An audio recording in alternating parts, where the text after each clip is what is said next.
Hey YouTube family, how are you guys doing? Hope you're all doing well. Today we got something a little special. I got a good friend of mine who dropped me off an American Fender Telecaster. Here it is. Yes sir. It's kind of a transparent white. You can't really I think you can see the grain coming out there. I kind of angle it off to the light here. So yeah, he doesn't really like it, doesn't play it. Says it doesn't play well. The pickups kind of sound a little bit weak to him. And he just wanted me to kind of tweak it, see if I could fix it up. He bought it 10 years ago because it was an American Fender Telecaster, right? And they're better than everything else. And then he found himself kind of just grabbing other guitars that he had at home. And I think he told me he paid $17 for this 10 years ago. This is a 2015 model. So this is a clean sound. I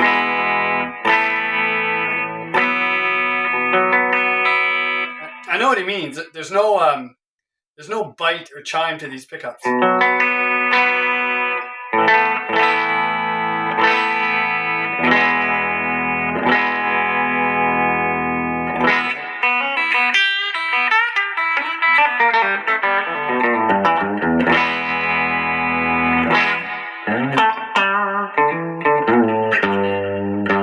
Got some fret buzz.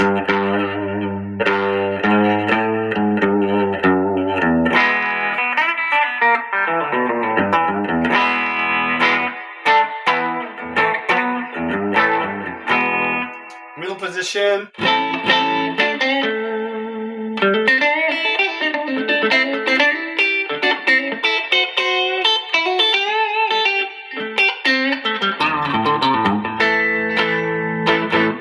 Neck position.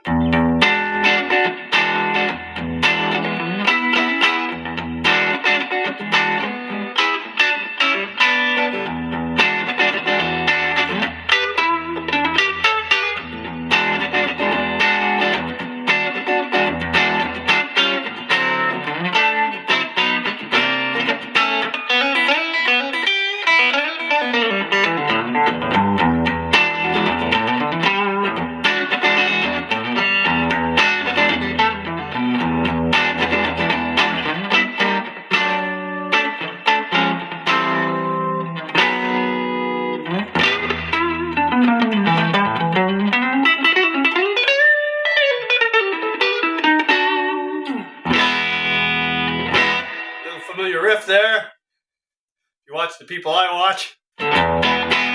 This guitar has a push-push option on the volume knob. I believe that only works in the middle position to switch from series to parallel wiring, because it doesn't appear to do anything in the bridge and neck. Here is the button not engaged. Engaged. Not engaged. No difference. Neck position, not engaged. Engaged. Not engaged. Middle position, not engaged. Engaged. There we go. Not engaged. Engaged. It gives you a fourth tone to play with. If I do the Fender serial number lookup, I get this actual guitar showing up. It's called the American DLX Telecaster. It's an ash body with a maple neck and fingerboard. And this particular color is called white blonde. It says here it comes with a hard shell case, but it doesn't. He bought one. The body's ash, the body finish is urethane. It's got 6 chromed brass saddles. It's got the noiseless N3 single coil Tele pickups. It's got the S1 switch built into the volume there. It's got a 9.5 to 14 compound radius. The hardware is just chrome. The neck is satin urethane. The modern C style neck, 22 frets, synthetic bone nut, 42.8 millimeter wide. Got the nut, tortoise shell pick guard, 4-ply. Their truss rod wrench is a 1/8. It's a biflex truss rod, and they have locking tuners, and they don't tell us the ratio. He did tell me there was a chip on the back. I just put a little bit of paint. It was exposed wood, so hopefully, you know, you guys can see this. But if you look at the small E string, right, the spacing from the edge of the fretboard, you know, here I'll move it there so you can see it. So you see where it rests? And then if you look at the low E, it's like right on the edge. See that? It's right on the edge, like it'll roll off.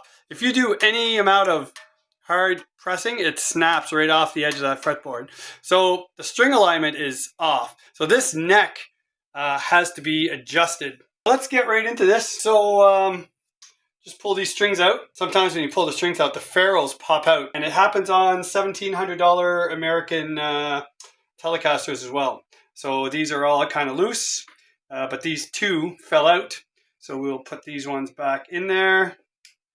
It probably won't stay, but the string will hold them in. All right, so we have a typical three-way switch here. Here's the big fancy S1 switching button. It's probably proprietary. I don't know if these are just generic. You guys can let me know in the comments. I'm not into this gimmicky stuff. I don't like that.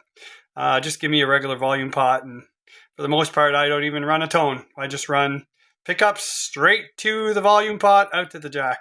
And yeah, we have a lot of routing in here, like 2 stages. One to fit this, I guess. And then, I don't know if you can see that in the video, but you can see that they missed the hole. So the hole for the input jack, they kind of missed it, and it kind of dug into this nice route that they had in here. And so they just kind of chipped away at it to clean it up. So yeah, you know, it's an American guitar, but it's not perfect. And if you can see me down here, I'm just scraping away all of the buffing compound because Fender doesn't do that either, right? So it's not just budget companies that don't do that. You know, the $1,700 that you pay, or the $2,000 that you pay for a super expensive guitar, unless that guitar was ordered specifically for you, by you, and with specific instructions, they don't build these for you, people. They build them for profit. And another thing you will notice is there is no shielding whatsoever in these cavities. They are not shielded. Now I know what some of you are thinking. Well, hey, it's S1 switching. These are the silent pickups. Why would you need to shield it if the pickups are silent? Well, because these guitars are not built for you, and you may not like the sound of these pickups, just like my friend. He's not a big fan of them, and he may want to change them, which is easy to do on a Tele. But if you go with something other than noiseless, then you may experience more 60-cycle hum than you desire. So it would be nice at this price point if they shielded all of these cavities. And there we go. Look at that. So we have a humbucker route. We have a route for a middle pickup if ever you wanted to convert this to a Nashville Tele.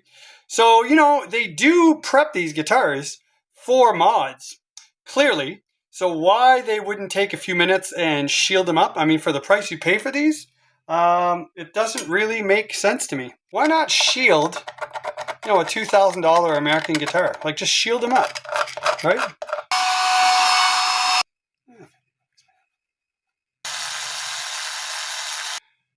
Interesting that the mounting hole is off to the side. It's kind of good in a way. So then the screw doesn't go through this opening here. So depending on where the saddle needs to be for intonation, you know, the screw doesn't interfere with the string passing through the string through body hole. The only problem with a design like this is that I don't know how deep this is. But I'll fire one of these screws in there and find out. But if it's not deep enough, what could happen is if you need to pull the saddle back for it to intonate, you could seat the screw inside here and not have enough travel. So then you have to cut your screw down or find a shorter one to be able to pull it back far enough.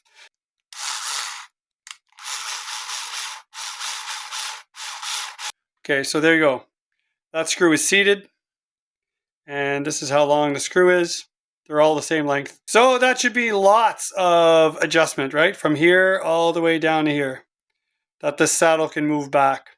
We should be good. Don't throw out your Greek yogurt cups.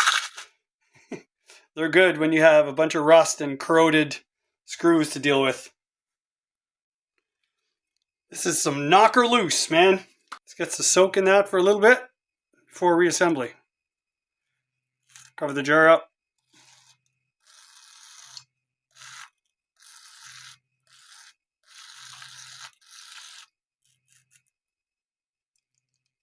There.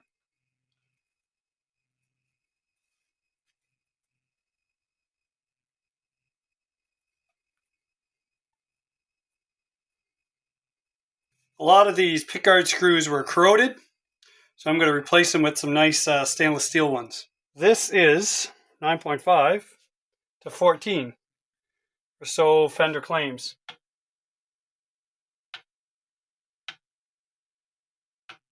So, yep, sure looks to be. Where does it change?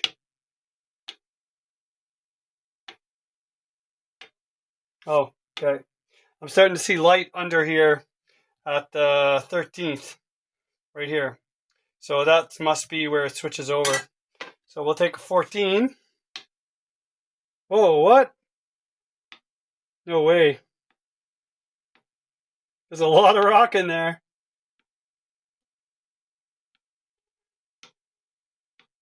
No way, Fender. That is not a 14.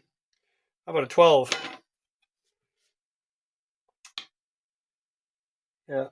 12 is rocking at fret 12. And it's stable at fret 13. There we go.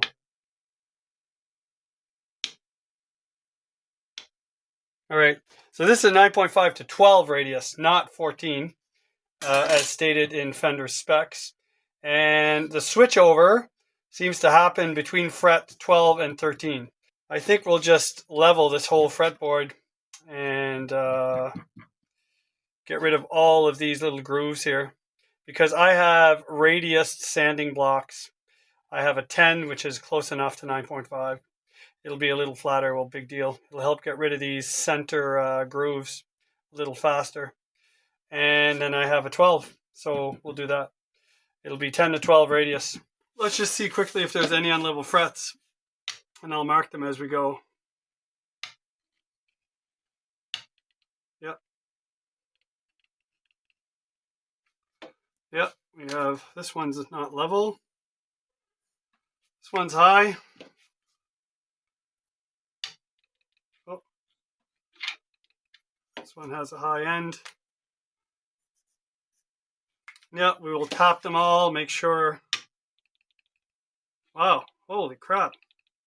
This one's high in the middle.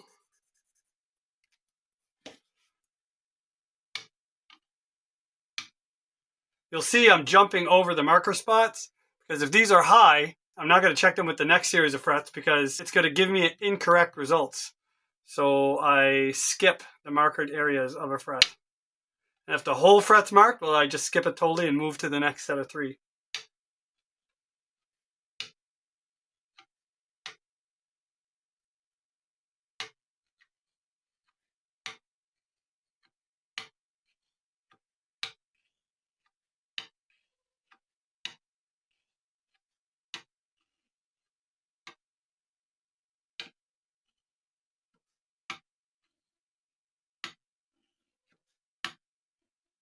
All right.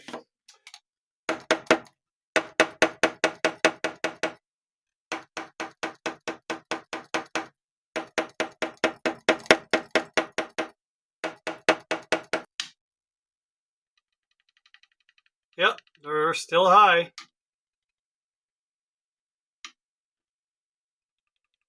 Yepper. They're just unlevel, and that's it. All right, so here are my guide curve radius blocks.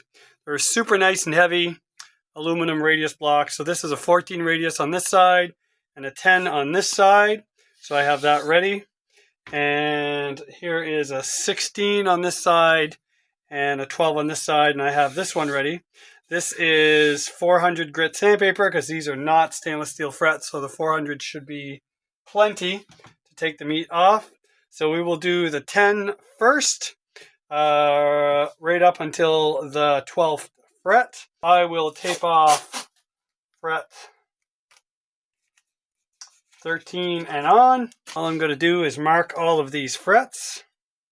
And once the marker is gone on all of them, I know that they are radiused and leveled.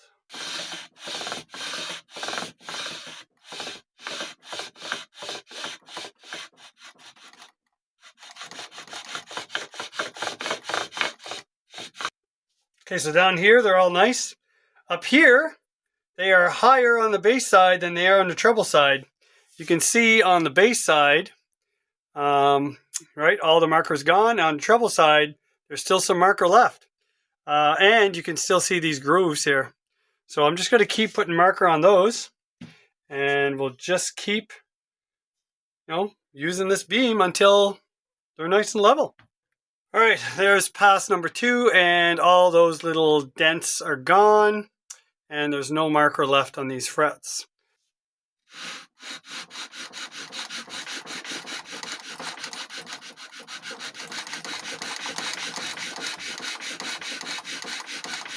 So there you go. These all have no more marker on the very top. These were a little bit lower because you can tell there's not a whole lot of marker taken off, but there is a strip right down the center, and that's good because the crowning file will take care of the rest. Awesome. Wow, that was easy. Great when you have awesome tools. All right, I'm going to clean this up, and then we'll check, make sure all these are level. We'll crown, polish, and get to reassembly. Perfect. All right, we have a perfectly level fretboard, folks. Normally, I would mark all these up again and then crown them and look for that pencil line. But with this Music Nomad crowning file, there's a safe zone inside. So I can't take any meat off the top. So whatever levelness I have here, I can crown all I want and it'll just stay level. You won't be able to tell with the one I just did because there's no marker on it, but I did do the first 2, and you'll see this nice little pencil line right down the center of the first 2, right? It's perfect. It's uniform from one to the other. They're exactly the same. So I get nice, even results with this file. You guys use what you want, but I like stuff that's easy and that takes the guesswork out of stuff. Am I loyal to Music Nomad? No. If I can find something that'll do a better job, I'll buy that. But right now, it's just foolproof, right? Once I crown, it's done. And I'm still level, so why not? Anyway, I'll be back when this is all done. So all the frets are crowned. And just before I clean it up, I wanted to show you something. Now, this probably won't come out in the camera, but you see like the filings, right? Where I crown the frets. So there are some filings here, on each side of the fret where the crowning file passed to and fro, right? But there's also this kind of crap that's sticky. It almost looks like rubbery stuff. I'm like, what the heck is that? And I thought there was something wrong with my file, and I couldn't figure it out. I'm like, it doesn't feel like metal. Like, what is this stuff? And then I realized it's polyurethane or whatever the heck they spray these necks with. So it looks to me like they insert the frets in, they do their fret leveling, their crowning, whatever they're polishing, and then they nitro these necks with the frets on them. Is that normal practice? So the frets are covered in this goop, and then they probably just take a fret eraser and before it dries maybe or something, I don't know how they do it, just to take that off. But there's still this compound stuff on the sides of the frets. So now that I'm filing, right, to get the crown back, it's taking all that stuff off. And I got a bunch of this crap all over the neck. Like, what? I don't know. You guys leave it in the comments. Is this common practice to spray a neck after the frets are installed and they're crowned and polished? Because they certainly didn't crown and polish these after they sprayed the neck. Got to polish these up. So I was talking to a friend of mine about leveling and stuff, and he was saying if you're just going across the frets, right, like this, you're basically just flattening the top of the fret again. You're getting rid of your crown, and you're not touching the sides of the fret, like using that technique. At least when you're going up and down, you're kind of going, over each fret like a wave kind of. And I'm like, no, that's not really true, because I'm using a foam sanding block, right? And this says give. You see that? This is about the thickness of a fret. Watch what happens when I put this on the sandpaper, right, and apply a little bit of pressure.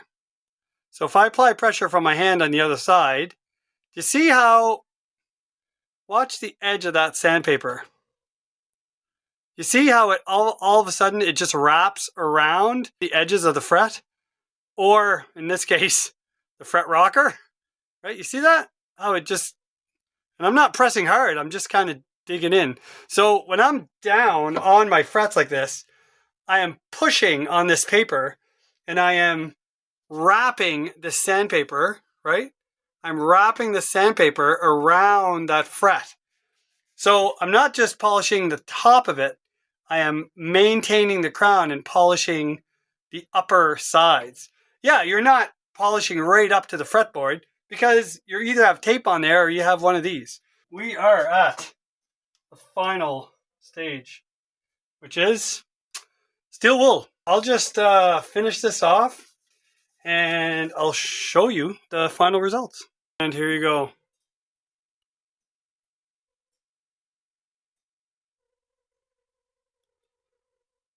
Super nice frets.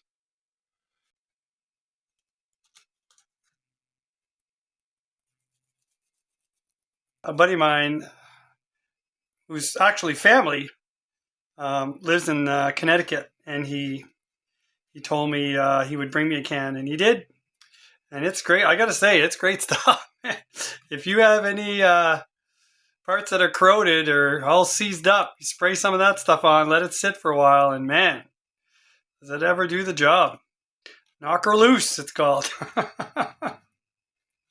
Great name, and it works.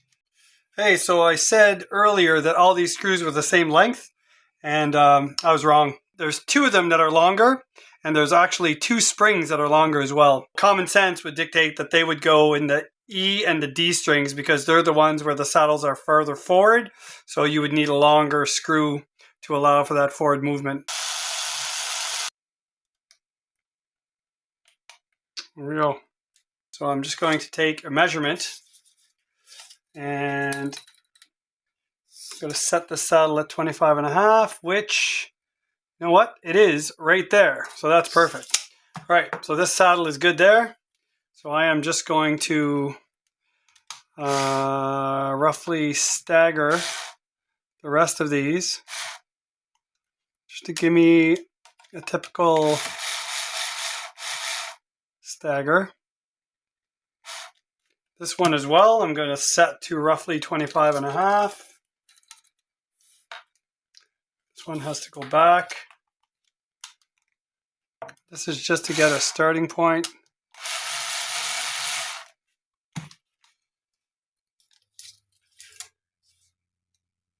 There we go. And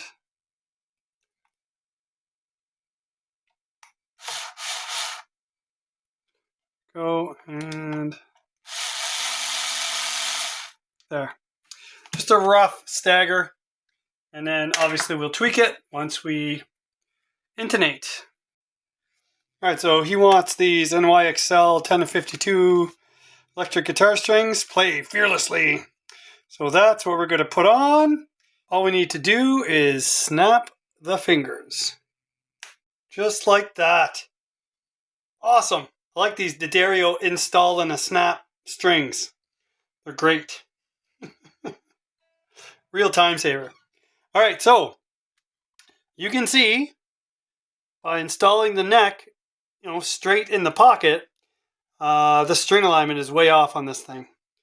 So I'm going to see how much movement I have to play with to get this string alignment correct. This neck has to go this way. All right, just going to loosen these neck screws and see where this neck wants to go. Wow, there's really no movement there whatsoever. Right. Strings are capoed to the neck. Right here, just leaning up against the wall there. And I'm going to drill out. And I'm going to drill out these neck screws just to give me a little bit of play. You can't have a $1,700 Fender Telecaster and have the strings off alignment on the neck. Come on.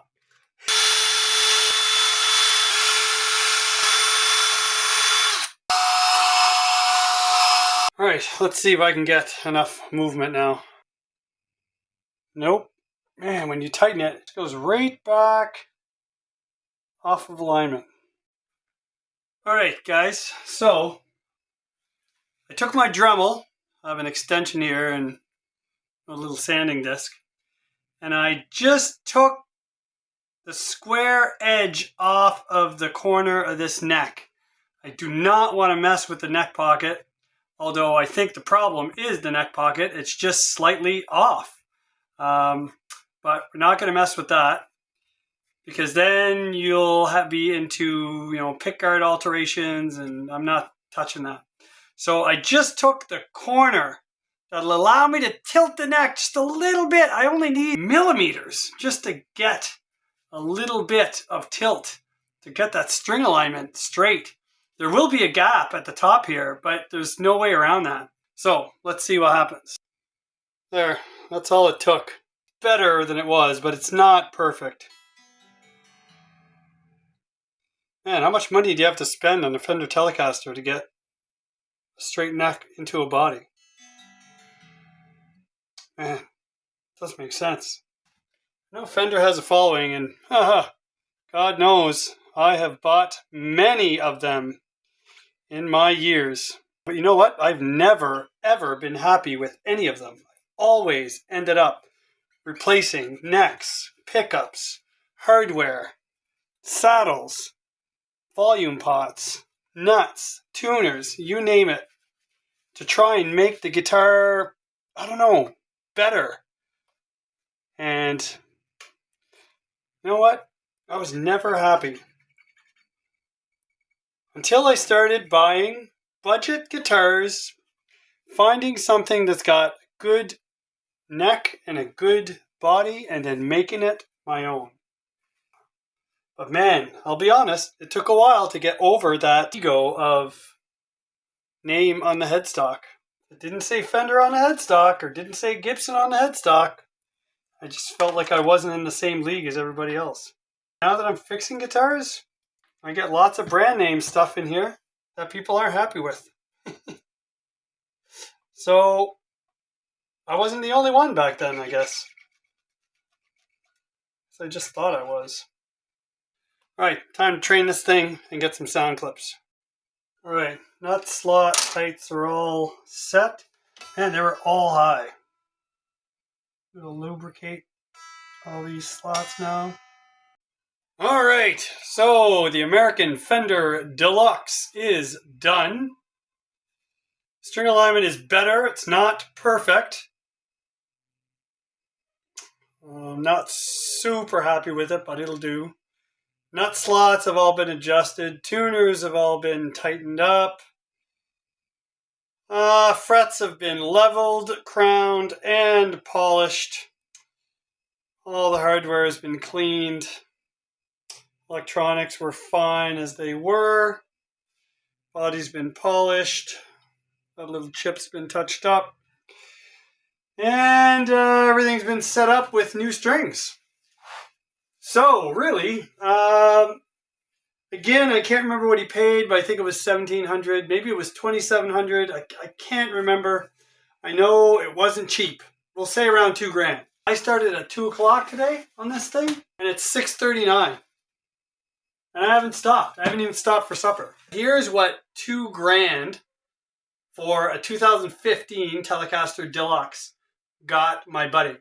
He got a mismatched body and neck, a 2015 body matched up with a 2010 neck. He got specs that are incorrect. So this is a 9.5 to 14 radius according to Fender specs when you run the serial number. But this neck has a 9.5 to 12 radius. It had unlevel frets. I had to level, crown, and polish the whole neck. just to get all these grooves out, because these are not stainless steel frets. Even at $2,000, you're just running the standard nickel frets, nothing fancy. We had a nut that wasn't cut properly for the string height at the first fret, and we have a neck that's out of alignment with the body cavity. Plus, this went to a store, someone unboxed it, and didn't see anything wrong with it 10 years ago, or whatever it was, right?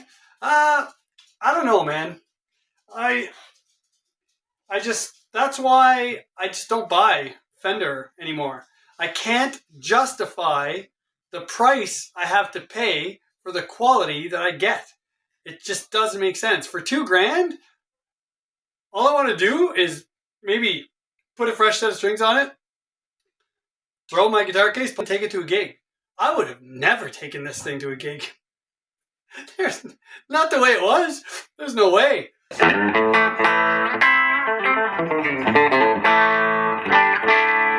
This is just straight into the amp.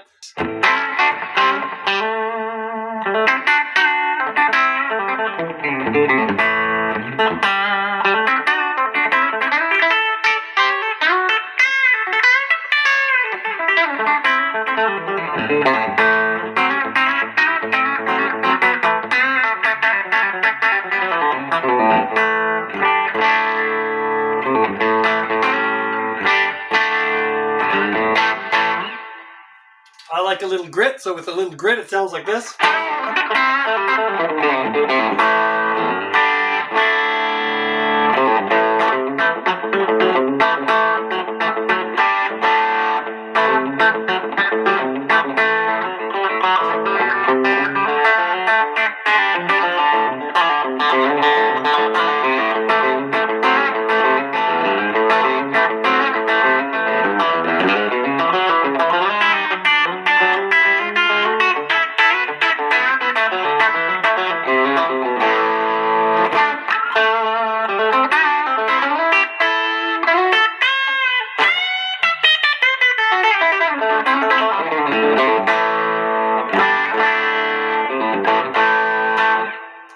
Middle position.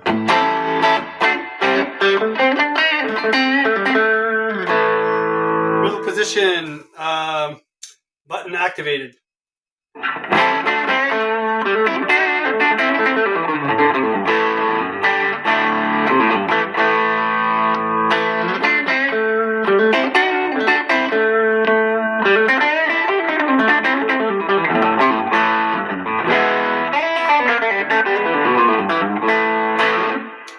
And neck.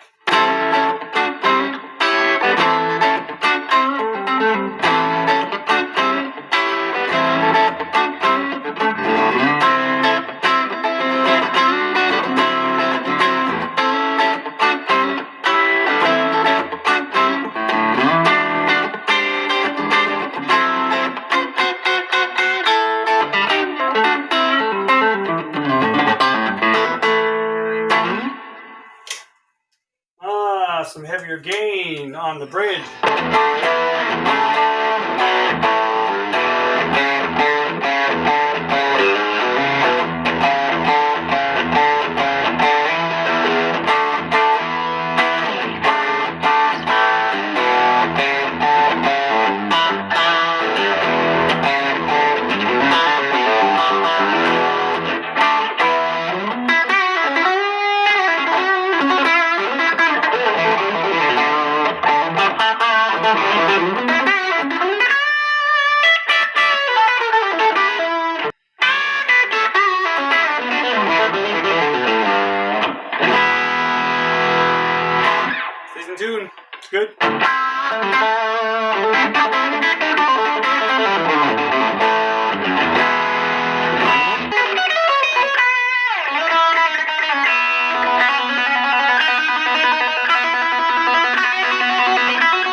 Love you, Ted. You guys take care. God bless. Talk to you soon.